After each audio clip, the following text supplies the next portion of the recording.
Wilds 2 has done poorly, not too surprising.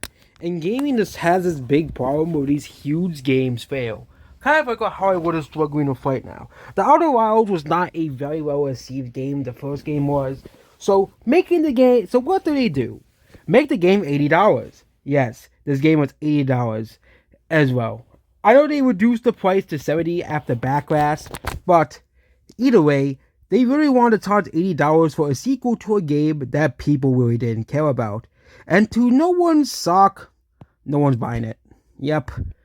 I think the only reason why Mario Kart sold so well is because it's Mario Kart. Outer Wilds is not a game that people desire, okay? If you want to charge $80 for a game, the game has to be your money's worth. It has to be good, okay? It has to be a good game and not garbage like the Outer Wilds 2.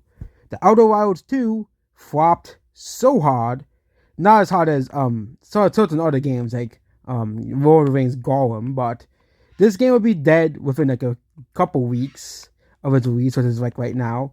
It's just so funny that these games, all these major games just continue to fail because AAA developers, modern AAA games are basically money first, development later. Okay, as well. And heck, even Nintendo has done this as well. Okay, especially with the Pokemon franchise as well. I know Pokemon's not made by Nintendo fully, but Nintendo still owns partially the rights to Pokemon. So, or you can just look at the Mario spin-offs, for example, the Mario sports games as well. Okay, as well.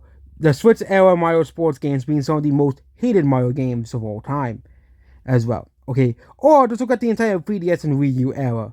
It was basically, let's make the blandest and most boring games possible, like Sticker Star and New Super Mario Bros. 2, or of course Luigi's Mansion 2, and basically ruin what made those franchises great to begin with. New Super Mario Bros. DS wasn't of course a perfect game, but it was a great return to 2D Mario platforming. Introduced old enemies and new enemies, which is something that New Super Mario Bros. 2 did not do. Sticker Star, well, is basically barely a Paper Mario game. It is Paper Mario in name only. And also, let's not forget about let's not try to talk about Island Tour. The rest we don't want to talk about that game as well. And there were some games where the hints of the old Nintendo still stayed, like Mario Kart 8 and Pikmin 3. But even then, those games, kind of lacked what made the original game so great.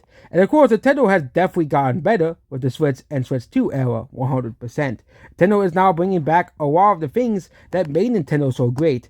Useless modes in the game, useless things in the game like sculpting or customizing your air vehicle in Kirby Air Riders is something that I think a lot of people enjoyed. Yes, it's pointless, but fun.